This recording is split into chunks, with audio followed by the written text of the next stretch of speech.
Jodhpur commissionerate जिला पूर्व के माता का थान क्षेत्र में दिनांक 16/11/2022 को 2 सगी बहनों का अपहरण हुआ था, जिसमें से एक 16 वर्षीय नाबालिग बच्ची थी। इस बात की गंभीरता को देखते हुए सीपी साहब के निर्देशानुसार सभी हमने एक टीम बनाई, जिसमें हमारे एडिशनल डीसीपी नाजिम जी, एडिशनल डीसीपी निशांत जी, एसीपी दिवाकर जी, एसएचओ माता का थान, डीएसपी इंचार्ज दिनेश डांगी, मैं हमारे जितने पुलिस के सभी माता के थान के स्टाफ और बीएसटी स्टाफ ने सभी ने टीम्स बनाकर तुरंत इस पर इन बच्चियों को दस्तयाब करने की हमने कार्य योजना बनाई। दौरान अनुसंधान हमें पता लगा कि इस परिवार में जो परिवादी है, उस परिवार में एक व्यक्ति 20-25 दिन अक्टूबर में दिवाली के दौरान आया था और वो 8 नवंबर को वो वापस वहां से गया। फिर हमने जब तफ्तीश की, सीसीटीवी कैमरे से सूचना संकलन किया और तकनीकी सहायता और जो हमारे पारंपरिक पुलिस के तरीके हैं उनसे, तो पता चला वही लड़का 15 तारीख को वापस जोधपुर आया था और 16 तारीख को बहनों को दोनों का अपहरण करके वो ले गया। बड़ी मुश्किल से हमने उसको, जैसे उसकी आइडेंटिटी को देखा तो उसने अपना नाम जो घर पर अंशु राजपूत बताया था, किंतु वो अपनी जो आइडेंटिटी वो यूज करता था किसी विवेक प्रजापत के नाम की करता था।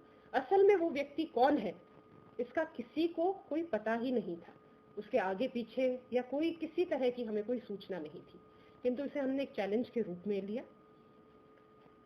टीम को मेहनत के दौरान, अपने अनुसंधान के दौरान हमें पता चला वो किशनगढ़ है। किशनगढ़ में हमने तुरंत टीम भेजी। फिर हमें एक सूचना मिली और हमने तकनीकी सहायता से हमें पता लगा कि हो सकता है ये भोपाल हो। तुरंत मैंने अपने भोपाल में जो है डीसीपी क्राइम, उनके द्वारा हमने उनसे संपर्क बनाया और वहाँ की क्राइम की टीम से मदद लेकर उनको एक होटल से बच्चियों को दस्तयाब किया, वह आरोपी को डिटेन किया। हमारी टीम भोपाल से उनको जोधपुर लेकर आई और फिर दौरान पूछताछ हमें पता चला जो ये जिसने अपहरण किया, ये आरोपी एक बहुत शातिर बदमाश है, एक गैंगस्टर है, जिसके विरुद्ध इसने अपने खुद हमें पूछताछ के दौरान 4 मर्डर्स एक्सेप्ट किए हैं, जिसमें 2 में ये नामजद था और उसके अलावा एक जो था संत ज्ञानेश्वर का 12 बंकी में 2005 में मर्डर हुआ था, इसने ये एक्सेप्ट किया है कि ये उसमें इन्वॉल्व था। AK-47 से इसने फायर की थी, किंतु अधिक इसकी प्रवृत्ति है उसको दर्शाता है। उसके अलावा इसने फरीदाबाद में भी एक 2007 में एक व्यापारी के साथ लूट करके और इसने उसकी हत्या कर दी थी। उसके अलावा इसकी जो पत्नी है वो भी 2012 से गायब है और पत्नी के जो पीहर पक्ष है उन्होंने ये शक जाहिर किया है, रिपोर्ट दे रखी है कि हो सकता है हमारी बेटी की भी हत्या इसने की हो, लेकिन इस बारे में अभी तक कोई खुलासा हो नहीं पाया है। उसके अलावा इसके हत्या के प्रयास के, लूट के, 3/25 आर्म्स एक्ट के, धमकाने के काफी मुकदमे दर्ज हैं और हमने बाद में अभी आपराधिक हम रिकॉर्ड भी मांग रहे हैं, जिससे और आगे की पूछताछ से भी कई ऐसे आपराधिक खुलासे होने का हमें संभावना पूरी लगती है। इसमें उत्तराखंड, यूपी, एमपी, हरियाणा और राजस्थान इन क्षेत्रों में उसने अपराध किए हैं और अभी जो इसका भी रिसेंट जो देखा गया है, और मैं अभी आप सभी से मैं आपके माध्यम से ये अनुरोध करना चाहूंगी, इसने जो ये दोस्ती, इसका जो मोडस ऑपरेंडी थी वो थी एक ओलो पार्टी ऐप है, ओलो पार्टी ऐप।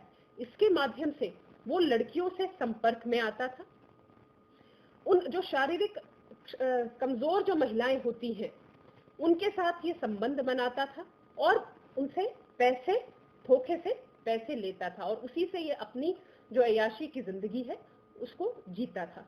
और उसके अलावा इसने जो अभी जैसे जो भोली भाली लड़कियां हैं उनको ये शादी के झांसे से उनसे संबंध बना के और उनका जो मिस यूज करता था।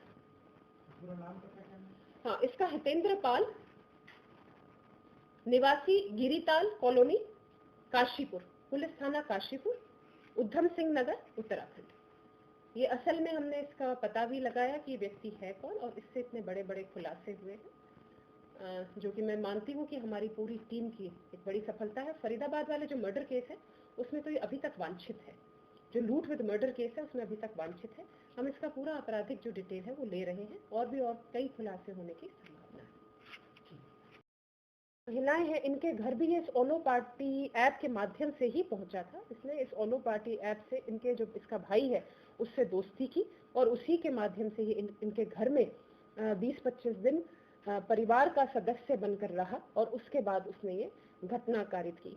मैं आप सभी से अनुरोध करना चाहूंगी कि ऑनलाइन सोशल प्लेटफॉर्म पर किसी भी अनजान व्यक्ति से दोस्ती ना करें और उससे संपर्क ना बढ़ाएं।